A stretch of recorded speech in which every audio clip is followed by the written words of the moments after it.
Hello everyone, welcome back. I'm Kris. This is the horrifying story of the Cave of Cannibals. Adjusted archive photo. Warning, this video contains flashing lights which may not be safe for people with photosensitive epilepsy. There you go. I almost said epilepsy, but that's not correct. Before we get started, if you can click that thumbs up bare minimum. Subscribe to the channel if you like the content. Click on the thanks button if you want to donate to the channel. This was 8 hours ago. Okay, I'm not going to read that. Okay. It just popped up, so let's do it. Take a look at this cave. This is a cave known as Sonny Bean's Cave. It's quite beautiful from the outside, and the surrounding countryside and ocean is even more so. But this beauty is deceptive. This cave is actually the site of one of the most gruesome and mysterious stories in Scottish history. As always, viewer discretion is strongly advised. Theater and drive. In 1977, theater and drive-in movie audiences flocked in droves to catch the latest movie written and directed by horror icon Wes Craven. Following the success of his directorial debut with the 1972 release of The Last House on the Left, fans of the genre, and him in particular, were eager to see what Craven's twisted mind had been working on for the previous 5 years, and to many, he didn't disappoint. His new movie, The Hills Have Eyes, equally thrilled and disgusted audiences on its release as raked in $25 million at the box office, surpassing the success of his first film. Of course, many big-name film critics said it was too gruesome, but wider audiences of horror genre fans propelled the movie into the status of cult classic. Over the years that followed, it became a film franchise and was even remade in 2006. And judging by the average age of the audience on the channel, you're probably more likely to have only seen that version.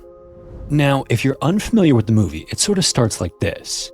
During a good old-fashioned American road trip in the 1970s, the Carter family is traveling to LA. With a trailer in tow, the father Bob pulls into a gas station called Fred's Oasis in a remote area of Nevada. And we're talking extremely remote, like middle of the desert, single road, no other stops for miles in every direction. After they get gas and check the fluids under the hood, Fred warns the family to stay on the main roads, which of course is advice they don't follow.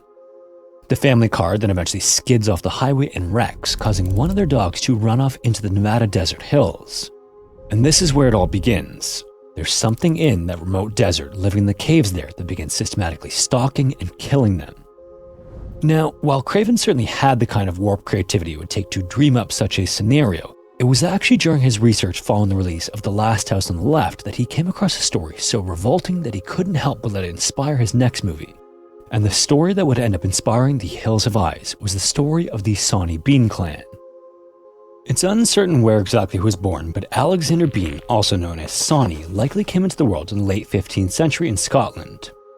Sonny was the son of a hedge trimmer and a ditch digger, and as was customary at the time, he would go on to follow in his father's footsteps, or at least attempt to. Pretty quickly, however, his father discovered that a working life didn't appeal to Sonny. Simply put, and by all accounts, he was lazy and preferred to waste his life daydreaming. This was obviously met with scorn and disappointment from his father, who did all he could to encourage Sonny into a life of hard labor, but no matter what he tried, nothing worked, and particularly Sonny. Much of his early life is a bit of a mystery, but at some point in his adult years, he met a woman named Black Agnes Douglas. Around the time of their meeting, she was being accused of witchcraft and was also looking for an escape, so the two ended up being a perfect match, and they ran off together to leave behind a life of servitude, fleeing for the coastal county of Ayrshire, Scotland. Other than the relocation itself, neither of them had much of a plan, but they did manage to find a place to stay that still exists to this day. And this was a place truly befitting of the couple. If you happen to stumble on it, you'd likely miss it altogether, as it's little more than a crack in a rocky cliff. It's located at the north end of Balcruchan Bay, about 5 kilometers north of the community of Ballantree. And it is in fact not a crack at all. It's actually a raised cave that the couple took shelter in and decided to call home. The cave today, which is known as Sonny Bean's Cave, sits right at the high tide mark, and each time high tide rolls in, it floods much of the entrance. For Sonny and Agnes though, this was just fine, maybe even preferred actually, as they made the inner reaches of the labyrinth of tunnels their main quarters. The cave itself is about 590 feet or 180 meters deep, and its corridors measure about 1 mile in total length. And the combination of all of these factors is credited for the couple going completely and utterly undetected for 25 years. All of those years ago, after relocating without working, however, there was a big problem Sonny had to contend with. He had to support himself and his wife, and while he could have learned how to fish and lived off the ocean right outside his front door, he opted for a more efficient way to earn money through robbery. In the areas between nearby towns, there were narrow roads that were well traveled, giving him the perfect setting and opportunity to take advantage of travelers, particularly those using the road alone. When a horse or a wagon would reach a certain point in the woods, he'd jump out, force the travelers to stop, and then take whatever he could from them. Often this would include jewelry, currency, food, and other supplies. Then, once he had everything he could grab, he disappeared into the woods and brought the spoils back to the cave where Agnes was waiting. For a time this was enough, but Sonny apparently started to wonder about the chances of him being caught. The penalty for the crimes he was perpetrating during the time period was death, so leaving witnesses was a risky proposition. To resolve this matter, Sonny came up with a fairly simple and straightforward plan. If there were no witnesses to the crime, how could he ever be caught? Almost as soon as the idea struck him, he put the plan into action and soon realized this created another problem though, which was disposing of the evidence. If the local authorities were made aware of dead bodies left lying in the woods, it would almost certainly result in an extensive manhunt to find the killer. But rather than focus on the problem, Sonny, despite his apparent laziness, was a solution-minded individual, and he figured he could actually solve several issues all at once. To remain undetected while visiting local shops and merchants was nearly impossible, so trading in the goods he took from travelers was a risk he no longer wanted to take. To that point, he'd been trading valuable items for food, but if he just killed the travelers and brought the bodies back to the cave with him, he and Agnes would also never have to worry about food again.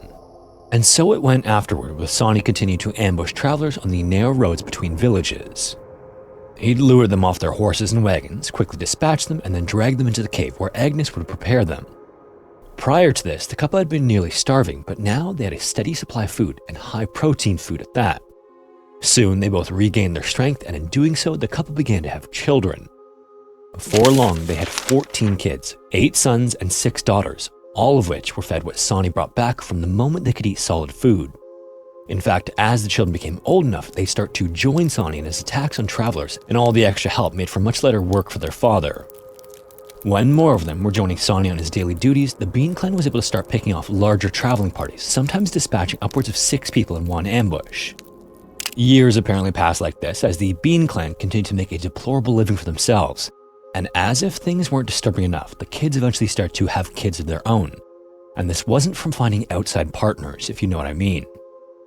After a long enough span, the family that once began as 2 had grown to 46, with all of them living inside the cave together and all of them hunting travelers together.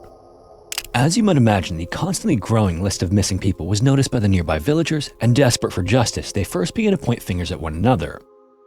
The brunt of the blame initially fell on local innkeepers, since the inns were often the last place those went missing were seen. Untold numbers of innocent people were wrongly accused of being responsible for the disappearances, and were sentenced to capital punishment, with not a single one of them confessing to the crimes on the gallows. After enough of these, attention began to shift to where all of these disappearances had been taking place. If it wasn't these condemned people, maybe there was some other explanation. Local authorities eventually organized massive searches in hopes of finding some feral group of people living in the forest, but efforts came up empty. In fact, during one scan of the coastline, a member of a search party even came across the entrance to Sonny Bean's cave and pointed it out to the others. But everyone would agree that there was no way anyone could live and survive inside a sea cave. So, more years went by, and the Bean Clan only got better and better at their family profession. The ambushes on travelers were executed with military-like precision, and there was never a shortage of victims. The family apparently also became nocturnal, remaining in the cave throughout the day and coming out at night to hunt unfortunate travelers. And because they were bringing in more than they could eat at any one time, the women learned to salt and pickle the meat to preserve it. But even then, there would be a constant stench of rotting flesh permeating through the cave. After a while, the Beans took to just tossing limbs into the ocean outside the cave entrance. And soon enough, these parts would wash ashore and be discovered by villagers, leading many to believe that the epidemic of missing persons was instead caused by animals. These prosperous times for the Bean Clan, however, wouldn't last forever. One evening in the year 1600, darkness had just fallen when a couple was returning from a fair along the narrow road which the Beans had made their hunting ground. With the man riding on the front of the horse and the woman riding just behind him, the Bean Clan emerged from the dark woods on all sides of them. The Bean women then grabbed the woman and pulled her off the horse onto the ground, immediately attacking her and beginning to essentially pull her apart. The way they descended was so quick and so gruesome that she was almost in pieces by the time she touched the ground. And upon seeing this, her husband was horrified and overtaken by rage. And unlike their previous victims, he had been trained in combat. He fought against the family as they tried to pull him from the horse, but the man soon pulled out his sword and a pistol. Then, moments later, about 20 to 30 other travelers returning from the fair happened upon the scene and rushed to join the fight. This was the first time the Beans ever faced serious resistance, and it soon became clear that they were not going to win this one. So all at once, they scattered back into the forest and returned to the cave, leaving behind a scene of carnage. It's unclear if the Beans immediately knew the consequences of their first failed attack, but this was the first time they had ever left behind a living witness. The other... Yeah, just, I mean, to get a guy who has training, and then you got a bunch of people right behind him. But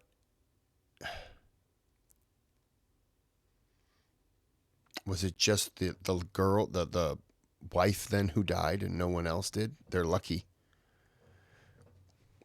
I'm not rooting for them, by the way. I'm just saying they're lucky. They're lucky. And if no one else died, that lucky too. 47 of them through inbreeding. Travelers then accompanied the man who was attacked all the way to Glasgow, Scotland, where he spoke to the chief magistrate about his experience in the woods. And as the man told his story, the chief magistrate began to connect the dots that had been missing for decades to that point. The growing list of missing travelers, the body parts washing up in nearby villages, everything started to make sense with the story of the ambush. The chief magistrate then decided to do something that was well beyond usual protocol for the time.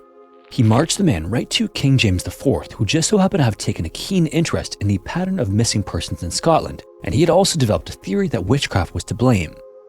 The king then listened intently as the man retold the story of his wife's death and the animalistic behavior of her attackers.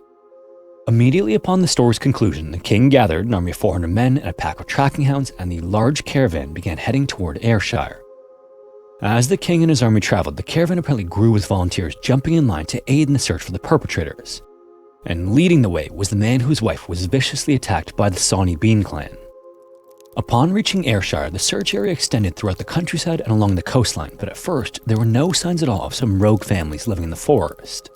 When the party passed in front of Sawney Bean's cave, the opening in the rocks wasn't even paid attention to by them, but the dogs were a different story. All at once, the hounds began to pull wildly on their leads and howl in the direction of the rocky cliff. It wasn't until someone inspected the narrow cave entrance that the king, who had already passed by, was told about the find and backtracked. It's just that from the outside of the cave, no one could fathom that anyone would be living or even hiding out inside the tunnel, as all they could see from the sand was darkness beyond the opening. The dogs, however, continued to make it clear that there was more to it. Soon enough, as many men as could fit inside the cave lit torches and began to slowly make their way down the tunnel. The further and further they went, the more prevalent the smell became, causing them to realize what the dogs had alerted them to. When the soldiers reached the very end of the tunnel, about a mile from the entrance, they were greeted by an unimaginable sight. Apparently, parts of all kinds were strung up along the cave walls around barrels for pickling, making the entire space look like a butcher shop. To the side of the main living area were piles of clothing, jewelry, and bones, and in the middle of it all was the entire Bean clan, looking just as surprised as the men who came upon them. When the shock wore off, the Beans attempted to fight, but they were quickly subdued thanks to being greatly outnumbered. Then, once every man, woman, and child in the family was captured, they were marched to a nearby village where the king decided to forego the established justice system, sentencing each member of the Bean clan to capital punishment. The day after their capture, the family was taken to Leith, where they would succumb to a particularly brutal punishment. The men would go on to have each of their legs removed and were left to succumb to blood loss, while the women watched in horror. And as they witnessed this slow process happen to the men in the Bean family, the army prepared 3 large bonfires. Then once all the men were gone, the women were given the fate typical of witches of the air, bringing an end to the story of the ruthless Bean clan. Now, if you're wondering why some of the elements of the story seem to not make sense, you're not the only one. Many people have asked, and rightfully so, did this actually happen? And while Wes Craven's The Hills Have Eyes is unquestionably a work of pure fiction, the tale of the Bean clan has often been presented as verified fact. The truth is, though, there's a significant amount of supporting information and evidence that's missing from the tale. Historians have scoured records, newspapers, and diaries of the time in Scotland, and not a single one of them mentions a trend of disappearing travelers, And certainly you have to imagine the discovery of a person-eating family of 46 would have made the news. So how exactly did this story come about? The beginnings of the story have been traced back to a publication that was popular in the 18th and 19th centuries called the Newgate Calendar. This publication told of crimes of the day with a sensationalized twist, making it difficult to separate fact from fiction when it comes to the Bean Clan. Others, however, maintain that there are at least bits and pieces of truth woven into the story of the Bean Clan. Centuries earlier, there was a slightly more evident story of a man named Christy Cleek, a butcher said to have turned to eating whatever he could find during a devastating 14th century famine. He apparently also led a small band of outlaws who preyed on travelers, which sounds remarkably similar to the Bean Clan story. There's also the undeniable history of banditry and smuggling along the Ayrshire coast, where caves were used as hideouts for ambushes. So combine all these together with broken telephone across decades and you have the perfect mix for the birth of a legend about a grotesque, cave-dwelling, flesh-eating clan. So what do you think? Do you think the legend is just that, or do you think there's more to the story? If you made it this far... Well, that sucks. Now I kind of wish it was real. Not for the people who were killed, but I think that there are some aspects of it that are real. May not have been quite as big, may not have went on for quite as long. It may also be mixed in with that other story from the 1400s where the guy ate everything. It could be a true story that is mixed with several other stories to get you, maybe it was one story had 3 people, another story had 7, another story had 5, and you know how it is like telephone with stories.